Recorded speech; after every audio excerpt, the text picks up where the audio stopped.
c'est la Pâque. Parce que nous célébrons la mort, non seulement la mort, mais la résurrection de Jésus-Christ. Et c'est ce qui fait la différence entre notre Dieu et les autres dieux. Leurs dieux sont morts, mais ils ne sont pas ressuscités. Et leurs tombes sont encore là. Mais notre Seigneur, qui est mort, le troisième jour, il était ressuscité. Et ce matin, nous vous prêchons le Christ ressuscité. Amen. Lisons la parole de Dieu. Maman Myriam, si elle est prête, elle va nous lire Actes des Apôtres, chapitre 2, versets 22 à 24. Je me disais, Seigneur, qu'est-ce que je vais faire? Aussitôt que je n'étais pas très fort, mais Dieu a fait grâce quand même que je puisse me tenir. Alléluia. C'est par la grâce que je suis aussi devant vous et nous allons parler de la part du Seigneur. Actes des Apôtres, chapitre 2, versets 22 à 24. Actes des Apôtres, chapitre 22, chapitre 2, du 22e au 24e verset. Lisons la parole de l'Éternel. Hommes israélites, écoutez ces paroles. Jésus de Nazareth, cet homme à qui Dieu a rendu témoignage devant vous par les miracles, les prodiges et les signes qu'il a opérés par lui au milieu de vous, comme vous le savez vous-même. Cet homme, livré selon les desseins arrêtés et selon la prescience de Dieu, vous l'avez crucifié, vous l'avez fait mourir par la main des impies. Dieu l'a ressuscité en le délivrant des liens de la mort parce qu'il n'était pas possible qu'il soit retenu par elle. Amen. Amen. Acclamons la parole de Dieu. Dieu l'a ressuscité. Sa résurrection n'est pas venue de lui-même, mais c'est son Père qui l'a ressuscité. Pourquoi? La Bible dit, car il n'était pas possible qu'il soit retenu par elle. Elle, c'est la mort. Bien-aimé, s'il y a l'impossibilité quelque part, cette impossibilité est constatée dans la rétention du corps de Christ à la tombe. Alléluia. Il y a des choses que la mort pouvait faire dans la vie des autres. Mais quant à ce qui concerne Jésus-Christ, la Bible parle de l'impossibilité. Alléluia. Bien-aimé, il y a des gens sur qui la possibilité n'est pas possible. Alléluia. Je voulais dire ceci. Il y a les gens sur qui la possibilité n'est pas possible. Christ, qui était décédé, qui était mort, si vous voulez bien, la Bible nous fait voir Dieu l'a ressuscité. Nous sommes ici dans Actes des Apôtres, chapitre 2, où Pierre était en train de parler parce que le Saint-Esprit était descendu le jour de la Pentecôte. Les gens qui étaient dans la chambre haute étaient remplis du Saint-Esprit, mais les Juifs et les impies qui étaient venus, ils pensaient que ces gens étaient ivres. Mais Christ leur a dit ceci: hommes israélites, écoutez ces paroles. Jésus de Nazareth, cet homme à qui Dieu a rendu témoignage devant vous. J'aimerais dire à quelqu'un, Christ n'était pas n'importe qui, mais c'est quelqu'un que Dieu lui-même a rendu témoignage. Laisse-moi te dire, le témoignage des hommes aussi sur toi est très important.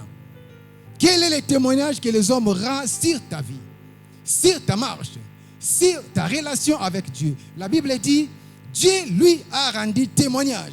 Mais comment est-ce que Dieu a rendu témoignage au Christ?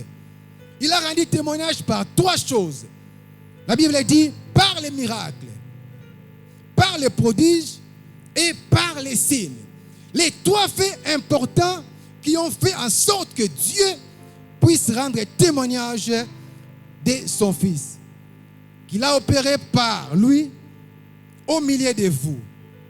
Alors, le premier point que je m'aimerais aborder ce matin, notre thème, ce n'était pas possible que Jésus soit retenu par la mort. Alléluia. J'aimerais dire à quelqu'un, ce n'était pas possible que Jésus soit retenu par la mort. Le premier point que je vais aborder ce matin, l'événement qui précède sa mort. Lisons Matthieu chapitre 21, versets 9 à 11. La Bible dit ceci. Ceux qui le précédaient et ceux qui le suivaient, et ceux qui suivaient Jésus criaient, Hosanna au fils de David. Béni soit celui qui vient au nom du Seigneur. Hosanna dans les lieux très hauts. Lorsqu'il entra dans Jérusalem, toute la ville fut émue. Et l'on disait, qui est celui-ci? La foule répondait, c'est Jésus, le prophète de Nazareth en Galilée. Alléluia. L'événement qui précédait sa mort. Bien-aimé, laisse-moi te dire, avant sa mort, il y a eu un événement que nous connaissons tous, c'était l'entrée triomphale de Jésus-Christ. L'évangile nous montre que les gens qui étaient là où la foule, ils s'avançaient. Certains étaient devant lui et les autres étaient derrière lui. Selon les commentateurs, ces gens-là, ils chantaient les psaumes. Alléluia. Ils chantaient les psaumes qu'on appelle les psaumes de pèlerinage. Voici ce que le commentateur dit. Les psaumes que ces gens-là scandaient, ce n'était pas n'importe quel psaume, mais c'était le psaume de pèlerinage, où ils criaient très fort, béni soit celui qui vient au nom du Seigneur, Hosanna au fils de David. Et c'était le dernier événement. L'événement public qui a marqué les temps de Christ sur la terre, c'était son entrée triomphale. Alléluia. Bien-aimé, laisse-moi te dire, avant la croix, il y a Jérusalem. Alléluia. Avant la croix, il y a Jérusalem. Et nous allons le voir. Il est entré, mais quand il est entré, les gens ont crié. Les gens ont fait flotter les rameaux. Parce qu'il y avait le Christ qui était entré. Et c'était une entrée triomphale. Mais cette entrée n'était pas une entrée qui pouvait permettre qu'il reste là-bas. Parce qu'il y a quelque chose qui l'attendait quelque part. C'était la mission qu'il allait accomplir, qui était celle de mourir à la croix de Golgotha pour toi et moi. Laisse-moi te dire que la mort de Christ, sur la croix, c'était pour le salut de l'humanité entière. Il n'est pas mort pour lui-même, mais il est mort pour toi. Et la Bible dit, il s'est donné lui-même. J'aimerais dire à quelqu'un la différence entre la mort de Christ et la mort des autres dieux, c'est parce que sa mort était volontaire. Sa mort ne lui a pas été imposée. Mais sa mort était volontaire. La Bible dit, il s'est donné lui-même. Mais pour les autres, la mort les s'y prenait. Pour les humains que nous sommes, la mort nous s'y prend par les maladies, par les accidents, par beaucoup de circonstances. Mais la mort de Christ n'était pas une surprise pour lui. Alléluia. J'aimerais dire à quelqu'un, ce matin, celui que nous prêchons, la mort n'était pas pour lui une surprise. Mais la mort, c'était pour lui un plan rédempteur. Alléluia. Le plan rédempteur qui a été conçu, il y avait des acteurs. S'il ne faut pas dire deux, il y a même trois. Il y a le premier acteur dans le plan rédempteur, c'est Dieu lui-même. Dieu a conçu le plan rédempteur, mais Christ l'a exécuté. Alléluia. Je ne sais pas si tu me comprends ce matin. Dieu a conçu le plan rédempteur, mais Christ l'a exécuté. Parce qu'il y avait un plan. Et sa mort était une mort rédemptrice. Parce qu'il y a quelqu'un, il y a une âme qui devait être sauvée. Et cette âme, c'est toi et moi. C'est quelqu'un-là, c'est toi et moi qui sommes ce matin assemblés. Bien-aimés, ce matin, nous voulons vous présenter le Christ. Le Christ qui est mort, non seulement il est mort, mais ressuscité le 3e jour. Nous ne prêchons pas un Christ qui est resté dans la tombe. Bien aimé, dans sa tombe, il n'y a rien. Nous prêchons un évangile de Christ qui est ressuscité parmi les morts. La Bible dit il était impossible qu'il soit retenu par la mort. Des vérités ce matin, en parlant des événements qui le précédaient ou qui précédaient sa mort. La première vérité est que nous devons accepter Jérusalem avant Golgotha. Alléluia. Accepter Jérusalem avant Golgotha. Car l'entrée triomphale de Jérusalem n'annonçait pas seulement les souffrances de Christ, mais elle annonçait aussi la croix victorieuse de Jésus-Christ.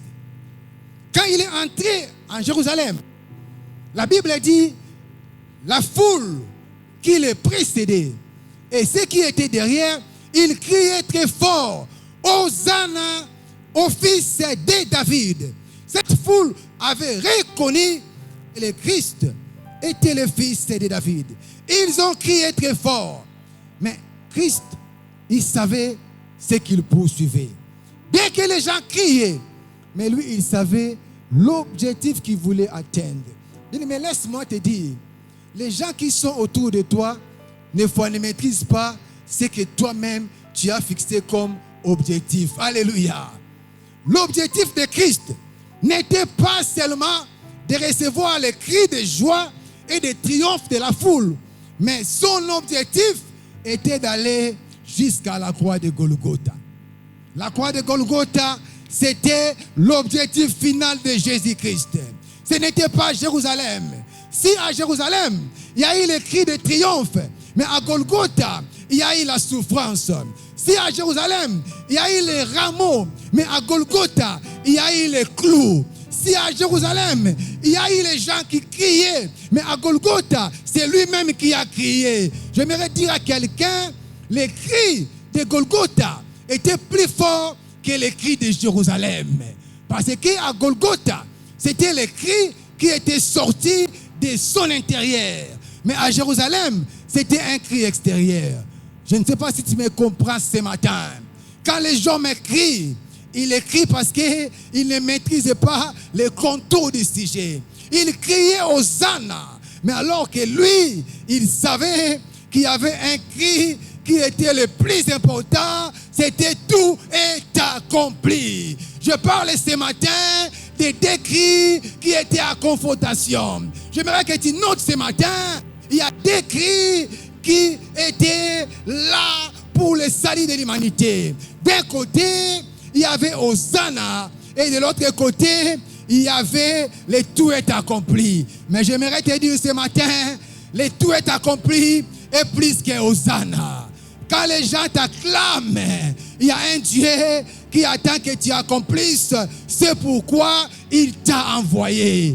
Les gens l'acclamaient, mais son Père attendait l'heure de la croix. L'heure de la croix était la plus importante que l'heure des rameaux. L'heure de la croix était la plus importante que le temps de Jérusalem.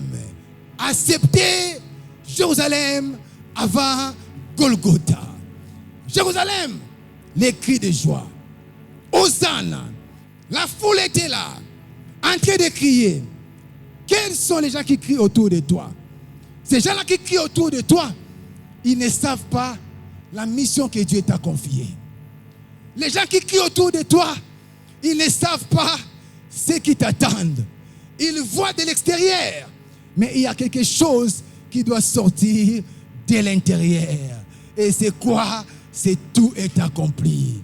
Oh, je parle des deux cris ce matin que j'aimerais que tu notes. Il y a Hosanna et il y a le tout est accompli. Mais avant d'arriver à Golgotha, il devait d'abord accepter Jérusalem. Les triomphes, les cris de joie. Mais Golgotha, il y avait aussi les triomphes, mais les cris qui est sorti de son intérieur. Deuxième vérité, Jésus était entré à Jérusalem avec l'âne, mais il est allé où il a été pendu hors de la ville sur les bois. Alléluia. Quand il est sorti, quand il est entré à Jérusalem, il est entré sur l'âne. Il sait pourquoi il avait choisi l'âne. L'âne qui était attaché quelque part. Il a demandé qu'on puisse le détacher afin qu'il monte sur cet âne. Bien-aimé, j'aimerais que tu sois ce matin l'âne sur lequel le Christ va monter. Pour que l'œuvre de Dieu puisse marcher, il a besoin d'un anneau. L'œuvre ne se fera pas sans un anneau. L'avancement vers la croix ne se fera pas sans l'anneau. Il y avait les chemins qui étaient tracés où il devait arriver à la croix. Mais avant d'arriver à la croix, il devait d'abord faire son entrée triomphale, mais il fallait un anneau. Est-ce que ce matin, tu es l'anneau qui est prêt pour que Christ puisse t'utiliser? Est-ce que ce matin, là où tu es assis, tu es l'anneau qui est disposé pour que Christ monte sur toi? Je vais te faire voir quelque chose. L'anneau là existait toujours. Mais la Bible nous fait voir sa position. L'anneau était attaché quelque part. Abandonné par les gens qui étaient là-bas. Mais il y a quelqu'un qui avait reconnu l'importance de cet anneau. Des fois, il y a des gens qui sont autour de toi, des gens qui sont avec toi, mais qui ne reconnaissent pas ton importance. Mais une autre personne qui ne vit pas avec toi peut reconnaître ton importance plus que ceux qui sont avec toi. L'anneau était là avec son propriétaire. Je m'imagine que cet anneau, quand il était là, il était dans un endroit. Parce que la Bible dit, il était attaché. Cela veut dire quoi? Il y a des gens qui l'avaient attaché. Il y a des gens qui l'avaient cloué quelque part. Mais ces gens-là qui l'avaient attaché, ils l'avaient abandonné. Ils l'avaient laissé. Mais il fallait qu'il y ait un Christ qui puisse avoir besoin de lui afin de l'utiliser et de faire l'entrée à Golgotha. Quand les gens te négligent, il y a Christ qui te donne de l'importance. Quand les gens ne te voient pas, il y a Christ qui te voit. Il était là, mais on ne le voyait pas. Mais Christ l'a vu. Il a demandé qu'on puisse les lui amener. Je vais dire à quelqu'un, si tu es venu ici, c'est parce que Christ voulait que tu sois là. Alors ce matin, je parle à un anneau qui peut être disposé pour l'œuvre de Dieu. L'œuvre de Dieu a besoin des gens pour nettoyer, pour chanter, pour jouer à la guitare. Il faut un anneau pour que le Christ monte, pour nettoyer. Quels sont ces gens-là? Quels sont ces anneaux-là qui sont disposés pour que Christ monte sur eux? Ce matin, tu peux être parmi ces gens-là. Il a besoin de l'anneau pour monter. Si sur Jérusalem, il est entré avec l'anneau, mais à la croix, il a été pendu par un bois. Deuxième point de ce matin, de Hosanna à crucifier-le. Alléluia. De Hosanna à crucifier-le. Nous allons voir que quand il est entré à Jérusalem, la foule criait Hosanna. Mais quand il est à la croix, la foule a crié encore crucifiez-le. Et quand j'étais en train de méditer, je disais Seigneur, qu'est-ce que je peux parler? Et j'ai fait les liens entre les deux. Et Dieu m'a donné ce point de Hosanna à crucifier-le. Alléluia. Mais s'il y a des gens qui ont crié Hosanna quelque part, ce sont les mêmes personnes qui ont crié aussi crucifiez-le. De Hosanna à crucifier-le. C'est quoi Hosanna? Hosanna en hébreu signifie sauve-nous. Nous t'en prions. Cela est tiré de Psaume 118, verset 25. Hosanna signifie sauve-nous. Nous t'en prions. Et quand les gens criaient Hosanna au fils de David, cela veut dire qu'ils demandaient au Seigneur de les sauver. Il l'avait reconnu comme Messie. Il l'avait reconnu comme les sauveurs. Parce qu'il était en train de supplier le Seigneur. Alors, des choses sont cachées dans les mots Hosanna. La première chose qui est cachée dans les mots Hosanna, c'est une louange. Alléluia. Hosanna cache, premièrement, une louange. Parce qu'il criait très fort, Hosanna au fils de David. Il louait l'Éternel. Il louait le Seigneur parce qu'il est le seul qui mérite nos louanges. Alléluia. L'homme ne mérite pas tes louanges. Le pasteur ne mérite pas tes louanges. Il n'y a qu'un seul, c'est le Seigneur de l'univers. C'est celui-là qui mérite nos louanges. Il est l'objet sans cesse de nos louanges. Nos louanges ne s'adressent pas à un humain, mais nos louanges s'adressent au divin roi. Hosanna cachait premièrement une louange. Et deuxième chose, cachée dans Hosanna, Hosanna cachait une requête et une supplication. Parce que dans Hosanna, cela signifie sauve-nous, ô roi, nous t'en supplions. Non seulement il louait le Seigneur, mais il demandait que le Seigneur puisse le sauver. Nul ne peut te sauver si ce n'est que le Seigneur. Alors ce matin, si tu es enseigné, tu n'as pas encore rencontré le Seigneur, je te présente celui qui est mort sur la croix pour ta vie. Il y a un Dieu qui est mort pour toi. Il y a un Dieu qui a donné de sa vie pour ton salut. Si tu es là, c'est parce qu'il y a eu une œuvre qui s'est passée à la croix de Golgotha. Bien que la foule n'ait pas compris la signification de cet événement, mais elle semble néanmoins avoir reconnu que celui-ci était le rejeton de David qui était promis afin d'accorder le salut. Quand ils criaient Hosanna au fils de David, ils ont reconnu que Christ était le rejeton de David qui était promis par Dieu afin d'accorder le salut. Il y a des saluts en aucun autre nom. Ce matin, j'aimerais te rappeler, il y a des saluts en aucun autre nom. Ce n'est pas au nom de tes ancêtres. Ce n'est pas au nom d'un prophète. Ce n'est pas au nom d'une personne. Mais le salut, nous l'avons au nom de Jésus-Christ. C'est pourquoi nous ne prêchons que le Christ et le Christ crucifié. Notre évangile est christocentrique. Bien aimé, ici à Philadelphie, nous n'élevons pas les gens. Ici à Philadelphie, nous ne faisons pas le culte des humains, mais nous célébrons celui qui est mort et ressuscité le troisième jour. Car notre évangile est christocentrique. Alléluia. 5 vérités. De Hosanna a crucifié les 5 vérités. La première vérité, comme je venais de dire, la foule qui a crié Hosanna est la même foule qui a crié crucifiez-les. Les gens qui t'acclament aujourd'hui, ce sont les mêmes personnes qui chercheront ta mort demain. Bien aimé, le cœur de l'homme est tortué par-dessus tout. Tu ne connais pas l'homme.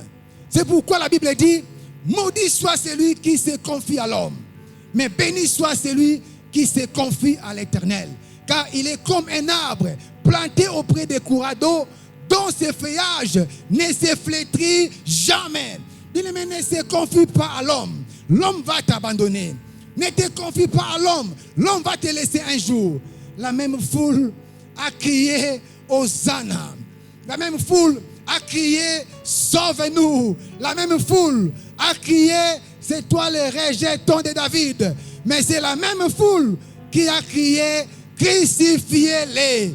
L'homme, son cœur est torturé par-dessus tout. Alors la première vérité de Hosanna a crucifié-les, la même foule qui crie Hosanna est la même foule qui crie crucifiez-les. Voici comment les gens sont instables. Voici comment les gens sont versatiles. C'est pourquoi tu as intérêt à te confier qu'à Dieu et à Dieu seul. Ne te confie pas à l'homme. Ils ont crié. Et la Bible nous fait voir Ils étaient devant et derrière en train de pousser des cris, en train de crier.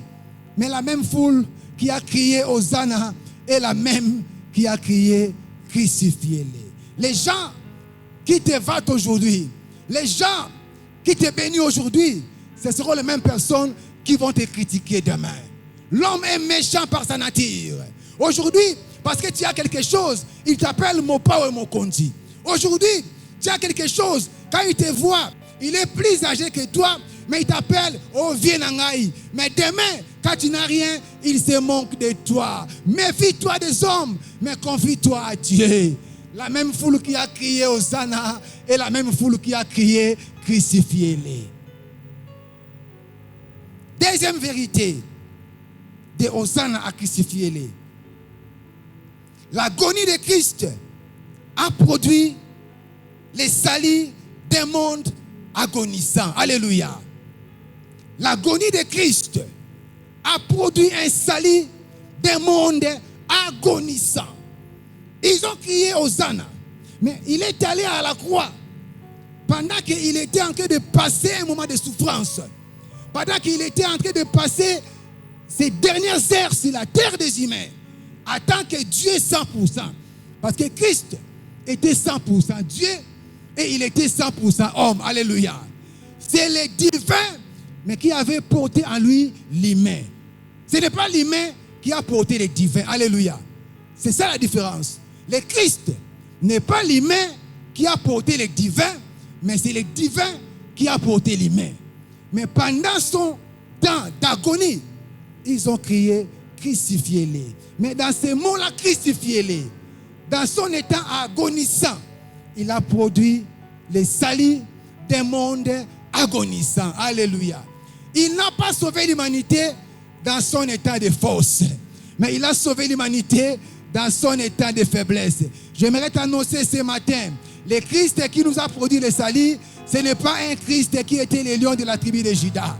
Le Christ qui a produit le salut, ce n'est pas un Christ qui était dans toute sa force, mais c'est un Christ qui était dans sa faiblesse devant son Dieu. Mais de cette faiblesse est sorti le salut de l'humanité entière. De la faiblesse de la croix est sortie ta force. De la faiblesse de la croix est sortie ta richesse. J'aimerais dire à quelqu'un ce matin, à la croix de Golgotha, un transfert glorieux s'est passé. Le Christ a pris nos faiblesses afin de nous donner la force. Le Christ a pris nos pauvretés afin de nous donner la richesse. Le Christ a pris nos maladies afin de nous donner la guérison. Le Christ a pris nos malédictions afin de nous donner la bénédiction. Je parle de transferts glorieux. Bien-aimés, si dans le monde sportif, on parle de transferts de millions et de milliards, si dans le monde sportif, il y a des gens qui cherchent des transferts, j'aimerais te dire, dans le monde spirituel, pour les salut de l'humanité, il y avait eu aussi un transfert. Mais c'était quel transfert? Ce n'est pas un transfert de Barcelone vers Real. Non, non, non, non, non. Mais c'était un transfert de malédiction à la bénédiction. Je parle de transfert. Je parle de transfert ce matin. Notez cela. Si dans le monde sportif, il y a des transferts, dans le monde divin, il y a plus qu'un transfert. Parce que le transfert de la croix, c'est que l'homme pécheur soit justifié et que Christ porte le péché. Dans le transfert de la croix, ce n'est pas le transfert qui est passé avec les milliards, avec les millions, mais c'est un transfert qui est passé avec le sang de l'agneau. Oh, je parle de sang. Oh, je parle de sang. La clause du transfert sportif, c'est l'argent.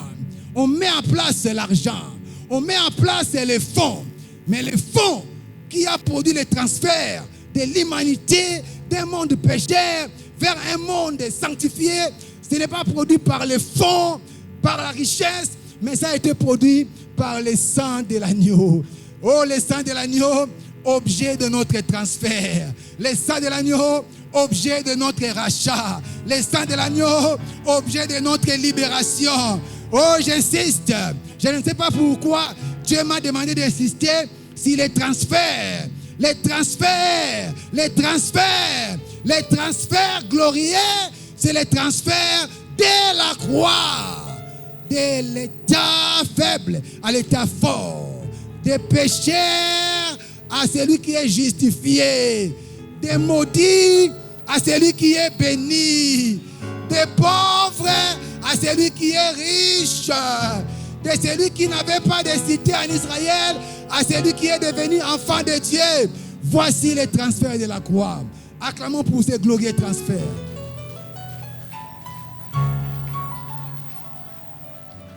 Troisième vérité. Jésus sur l'âne, c'est la foule qui poussait les cris.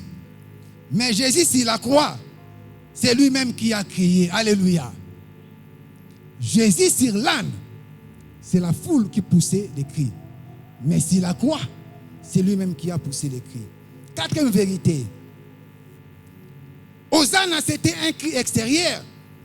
Mais tout est accompli, c'était un cri intérieur. Car Jésus connaissait la valeur spirituelle de tout est accompli. Mais les gens qui criaient Hosanna, ils criaient pour crier, mais ils n'ont pas connu sa valeur spirituelle. Alors que dans Hosanna, il y avait des choses. Il y avait d'abord la louange et il y avait la requête. Mais ils ont oublié, les plus tôt possible qui venaient de crier Hosanna, ils sont allés crier crucifiez-les. Les gens oublient facilement. Mais Dieu n'oublie jamais. Alléluia. Et cinquième vérité, si Hosanna était sorti dans la ville, tout est accompli, était sorti hors de la ville ou hors du camp. Alléluia. Notez cela. Si Hosanna était sorti de la ville, tout est accompli, était sorti hors de la ville ou hors du camp. Car Golgotha n'était pas dans la ville, mais Golgotha était hors de la ville. Golgotha était hors du camp. Dans l'étude théologique, on nous montre que Christ, pour être pendu à la croix, il n'était pas pendu dans la ville, mais il était crucifié hors de la ville. J'aimerais dire à quelqu'un, si Hosanna était crié dans la ville, si Hosanna était sorti dans la ville, tout est accompli, était sorti hors de la ville. C'est pourquoi la Bible dit, allons à lui hors du camp, en abandonnant nos péchés. Sortons de nous-mêmes, sortons de nos péchés, sortons de tout ce qui est cupidité, sortons de tout ce qui ne donne pas gloire à Dieu, sortons de l'injustice.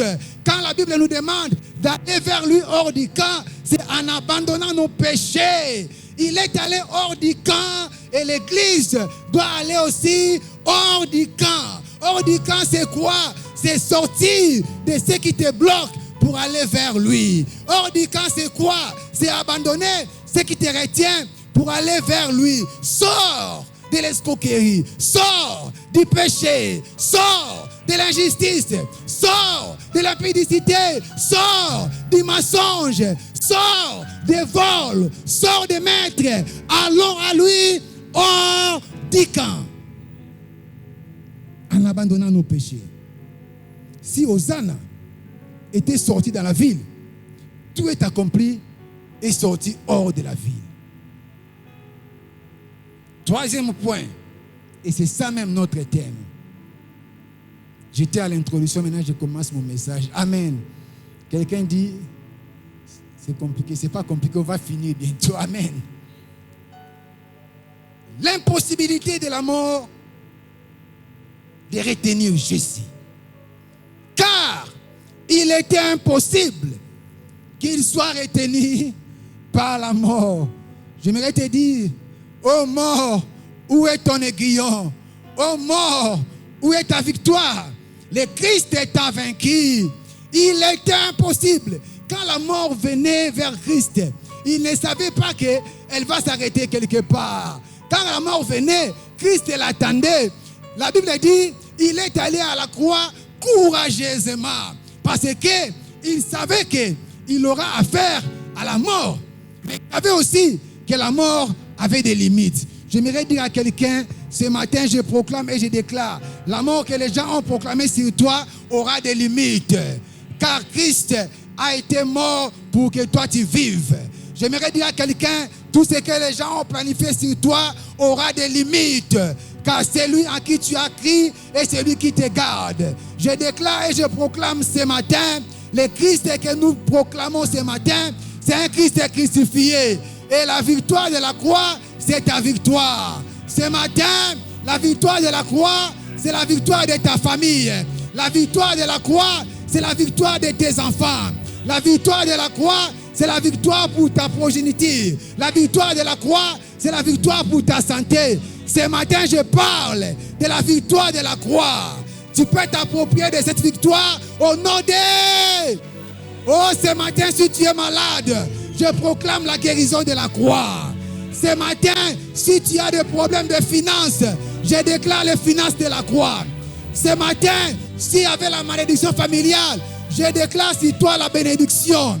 Ce matin, s'il y avait les complots des gens, la Bible dit à la croix de Golgotha, il a déchiré l'acte dont les ordonnances nous condamnaient et il a cloué à la croix.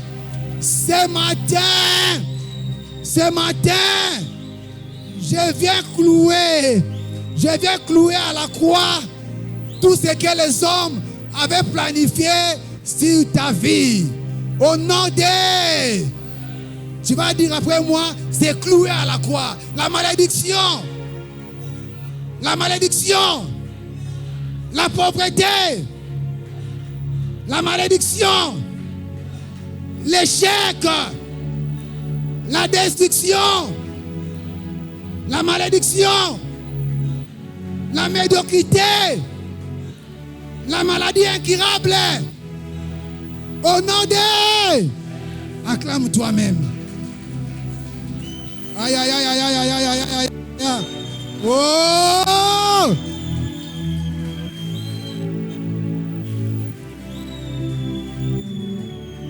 Voici la bonne nouvelle. L'impossibilité de la mort de retenir le Seigneur. Car il était impossible qu'il soit retenu par elle. Et quand Dieu dit qu'il était impossible, c'est-à-dire il était impossible. La Bible dit, Actes chapitre 2, verset 23, cet homme livré selon les desseins arrêtés et la préscience de Dieu. Première chose, la Bible dit, il était livré. Mais qu'est-ce qui est dit à ce propos? Il était livré selon les desseins de Dieu. La crucifixion de Christ n'était pas un accident. Alléluia. La Bible dit qu'il était livré selon les desseins de Dieu. La crucifixion de Christ, un accident. Moins encore un fait de hasard. Elle était selon les plans de Dieu. Et Christ s'est donné volontairement. Parce qu'il y a trois choses. On dit que livré pour être mis à mort, et Dieu l'a délivré des liens de la mort. Et il était livré selon les desseins de Dieu. Première chose, livré selon les desseins de Dieu, cela veut dire que sa crucifixion n'était pas un accident, mais c'était selon les plans de Dieu. Et deuxième chose, selon la préséance de Dieu. Cela veut dire quoi? Dieu l'avait déterminé déjà d'avance par sa volonté. Et aussi, c'était une nécessité. Alléluia. Par la préséance de Dieu signifie Dieu avait déterminé la mort de Christ par sa propre volonté. Et la mort de Christ était une nécessité. Pourquoi une nécessité? Parce qu'il y a le salut de quelqu'un qui a dépendé. Ton salut dépendait de la mort de Christ à la croix. C'est pourquoi sa mort était une nécessité. Livré pour être crucifié. Actes des Apôtres, chapitre 2, verset 23. Cet homme livré selon les desseins arrêtés et selon la préscience de Dieu, vous l'avez crucifié. D'abord, il était livré selon les desseins et la préscience de Dieu et il était crucifié. Deuxième chose, c'est la crucifixion. La crucifixion, nous voyons quoi? Nous voyons la croix. Vous l'avez crucifié, vous l'avez fait mourir par la main des impies. Et quand on parle de sa crucifixion, quand l'apôtre Pierre dit « vous », il pointe d'abord les Juifs. Et quand il dit « par la main des impies », il pointe maintenant les païens, c'est-à-dire les non-lois. Alléluia. Donc, et les Juifs et les non-lois ont tous participé à la crucifixion de Jésus-Christ. Tu as compris ce verset? Quand on parle de vous, Pierre fait allusion aux Juifs. Mais quand il parle des impies, il fait allusion aux païens. Quand on parle des païens, c'est-à-dire les gens qui n'ont pas la loi, et selon la tradition juive. Donc les deux ont participé à la mort de Christ. Alors, par rapport à la crucifixion, 3 choses que j'aimerais aborder rapidement. Première chose, comme je venais de dire, la croix était inévitable pour Jésus-Christ. Alléluia. S'il pouvait fuir les honneurs, parce qu'il arrivait des fois quand il opère un miracle et qu'on veut l'élever, il s'est retiré. Alléluia. Il y a des temps où Christ allait se cacher. Mais pour la croix, il n'avait pas à se cacher. Alléluia. La croix était inévitable pour Jésus-Christ. Deuxième chose par rapport à la crucifixion, la croix, c'est la victoire sur la mort et les diables. J'aimerais te dire que la croix, c'est la victoire sur la mort et sur les diables. Et les diables, il a été vaincu. Et ce diable-là, c'est un mauvais diable. Alléluia. Mais il a été déjà vaincu. Et troisième chose, la croix a porté celui qui l'a porté. Alléluia. Tu ne m'as pas compris. Je disais ceci. La croix a porté celui qui l'avait porté. Pourquoi? Avant d'arriver à Golgotha, il avait porté d'abord la croix. Mais quand il arrive à Golgotha, c'est la croix qu'il a portée. C'est une révélation.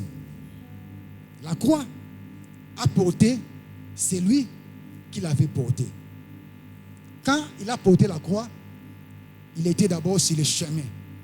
Mais quand la croix l'a porté, c'était l'accomplissement. Alléluia. La croix l'a porté parce que la croix les dirigeait vers l'objectif.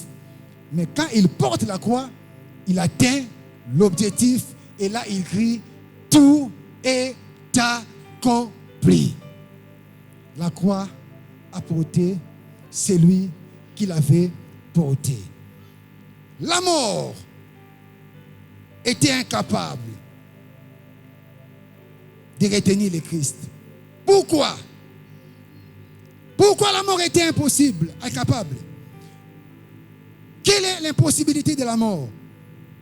Pourquoi est-il impossible ou était-il impossible à la mort de retenir le Christ? Et c'est là où nous allons terminer notre message.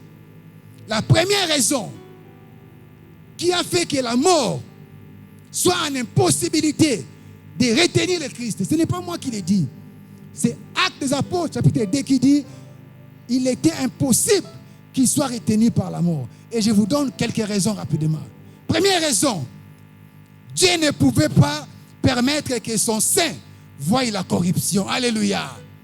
Il était impossible qu'il soit retenu dans la tombe ou dans la mort. Parce que, la première raison, Dieu ne pouvait pas permettre que son Fils unique, que son sein, voie la corruption. Lisons Actes chapitre 13, versets 30 à 34. Mais Dieu l'a ressuscité des morts. Écoutez, mais Dieu l'a ressuscité des morts.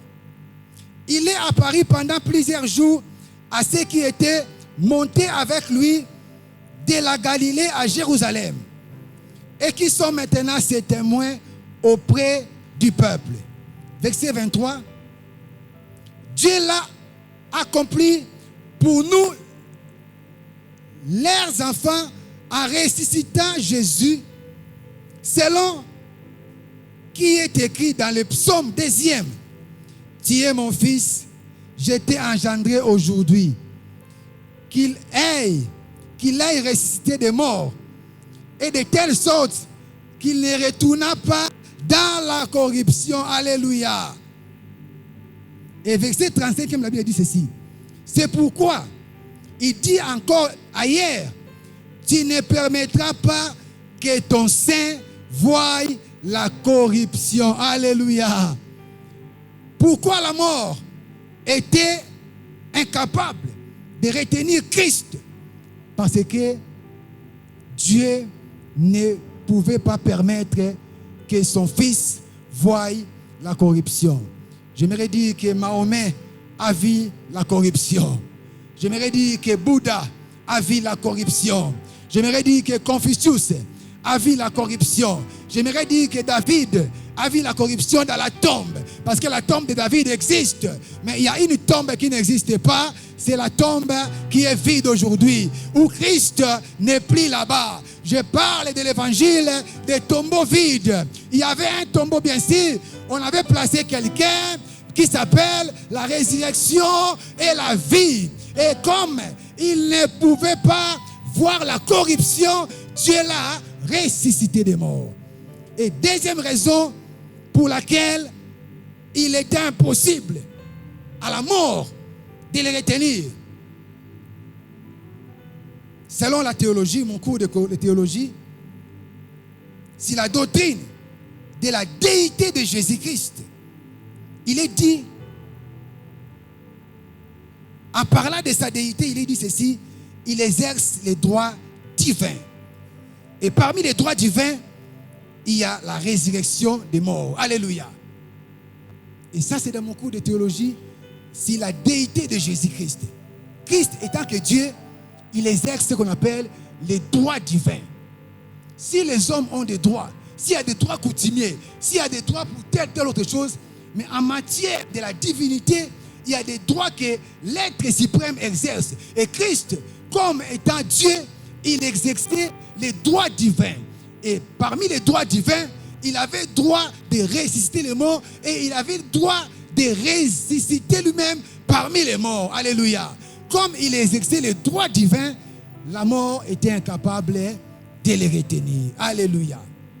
Par rapport à sa déité, il exerçait les droits divins. Ça, c'est dans mon cours de théologie, c'est la doctrine. Et troisième chose, ou troisième raison pour laquelle la mort était incapable de retenir Christ, c'est parce que sa résurrection était prophétique. Alléluia. Bien aimé, sa résurrection était prophétique. Donc même s'il pouvait mourir, mais quand il y a le prophétique s'accomplit toujours, peu importe les temps. Alléluia. Le prophétique n'a pas besoin de temps. Même si ça passe 2, 3, 4 ans, 2 ans, 1 mois. Mais ce qui est prophétique finit par être toujours prophétique. Alléluia.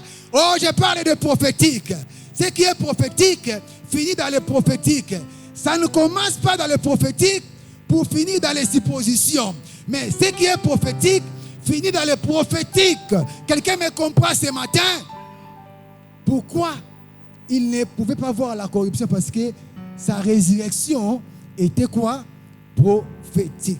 Lisons Jean chapitre 2, versets 19 à 22. La Bible dit ceci. Jésus leur répondit, détruisez ce temple et en 3 jours, je les relèverai. Les Juifs dirent, il a fallu 46 ans pour bâtir ce temple. Et toi, en 3 jours, il les relèvera. Mais il parlait du temple et de son corps. Alléluia. C'est pourquoi, lorsqu'il fut ressuscité des morts, ses disciples se souvinrent qu'il avait dit cela. Prophétie. Alléluia. Ses disciples se souvinrent qu'il avait dit cela. Et ils l'écrirent à l'écriture et à la parole que Jésus avait dit. Vous savez, quand la prophétie est authentique, ça permet à d'autres personnes d'avoir foi dans l'écriture et dans la parole de Dieu. il avait dit que dans 3 jours, s'il détruit ces temples, lui, il va les relever. Et ils ont dit, mais ça fait 46 ans qu'on avait bâti ces temples. Or, Christ ne parlait pas des temples physiques, mais il parlait de son corps. Il y a un langage prophétique que beaucoup de gens ne comprennent pas. Quand il parlait des temples qui sera rebâti dans 3 jours, il ne parlait pas des choses physiques, mais il parlait de sa résurrection. Alors la 3e raison pour laquelle c'était impossible que la tombe ou la mort puisse les retenir, c'est parce que sa résurrection était prophétique. Et la 4e raison, je l'avais déjà dit, pourquoi la mort était incapable de les retenir? Parce qu'il était la résurrection et la vie. Jean chapitre 11, verset 25. Jésus lui dit, je suis la résurrection et la vie. Celui qui croit en moi vivra quand même il serait mort. Et 5e raison pour laquelle la mort ne pouvait pas retenir le Christ, parce que la terre ne pouvait pas garder son Créateur. Alléluia. La terre ne pouvait pas garder celui qui l'a créé. Premier jour, la terre l'a gardé. Mais il y avait débat là-bas. Ça commençait à chauffer. La terre disait, bon, j'ai gardé les rois, j'ai gardé les princes, j'ai gardé les empereurs. Bien aimé, il y a des gens qu'on ne garde pas. Alléluia. J'aimerais dire même aux sorciers, il y a des gens qu'on ne garde pas, il y a des gens qu'on ne bloque pas. Alléluia. Il y a des gens qu'on ne garde pas. La terre avait vu des choses qu'il n'a jamais vues depuis qu'il a été terre. Alléluia. La terre a vu des choses qu'il n'a jamais vues depuis sa création. Parce qu'il avait enterré les rois. Il avait enterré les empereurs. Il avait enterré les monarques. Il avait enterré les hommes élevés. Il avait enterré les divinités. Mais un jour, il était là, pauvre terre. Ce n'est pas elle qui a demandé, mais ce sont les gens qui lui ont créé des problèmes. Ne crée pas les problèmes à la terre, parce qu'il ne saura pas garder son Créateur. Alléluia. La terre était là, innocent, Moïse. On lui a envoyé le Christ. Quand le Christ est allé là-bas, premier jour, la terre l'a gardé. Deuxième jour, la terre l'a gardé. Troisième jour, il y avait les secousses. La terre n'a pas pu supporter de garder les rois des rois. Et il est sorti du tombeau victorieux. La terre ne pouvait pas garder son Créateur. 5e raison pour laquelle la terre ou la mort ne pouvait pas les retenir. Car sa mort était différente de celle de tout être humain. Et qu'elle était volontaire, selon Jean 10 et 17.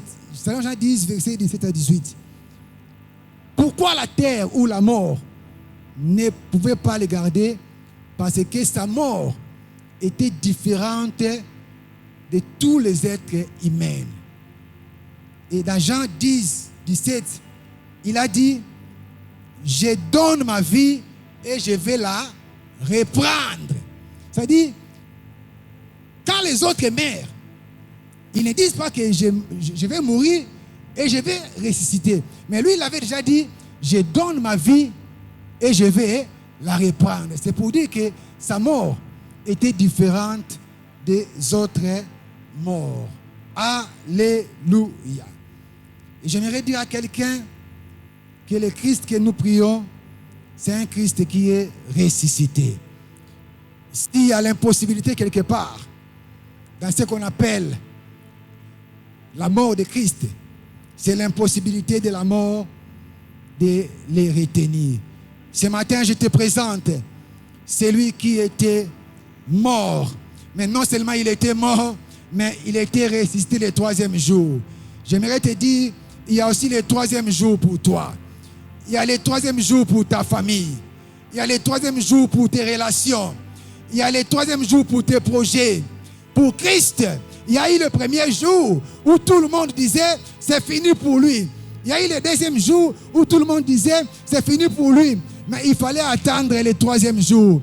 Et la mort était incapable de le retenir. Reçois la parole de ce matin. Que s'il y a un premier jour pour ta vie, il y aura un deuxième jour. Mais le jour le plus important, je proclame et je déclare, il y a aussi un troisième jour pour ta vie. Le troisième jour, c'est le jour où la mort se sent incapable de retenir ce qu'il avait conçu dans sa vie. Le troisième jour, c'est le jour où tout ce qui est à toi doit sortir. Comme le Christ est sorti du tombeau le troisième jour, j'aimerais dire à quelqu'un ce matin, je proclame et je déclare, peu importe l'endroit où on a enterré ta destinée, ce matin, que cela sort au nom de... Je proclame et je déclare, de même que le troisième jour, le Christ est sorti du tombeau, que tout ce qui te concerne sorte de là où c'était retenu. Je ne sais pas dans quel monde ta vie a été retenue. Je ne sais pas qui a retenu ta destinée, qui a retenu ta famille, qui a retenu tes richesses. Ce matin, c'est un matin de victoire. La Pâque, c'est notre victoire. La Pâque, nous célébrons la mort et la résurrection de Jésus-Christ. Et nous prêchons le Christ crucifié et le Christ ressuscité. Il est vivant. Il est ressuscité. Qui est? Acclamons Jésus. Amen. Lèvons-nous là où nous sommes. Car il est impossible que la mort puisse les retenir. Il y a des choses qui auront l'impossibilité de retenir ta vie. Tu es libre de tout mouvement. Ta famille est libre de tout mouvement. Et quand Christ est sorti, il est apparu à plusieurs personnes. Parce que la mort n'avait plus la capacité de les retenir. Tu vas prier. Tu vas dire, Seigneur, que cette Pâque m'apporte aussi la victoire. Que ce qui était bloqué soit débloqué et que je vive la Pâque chaque jour dans ma vie. Au nom de Jésus, nous sommes en train de prier.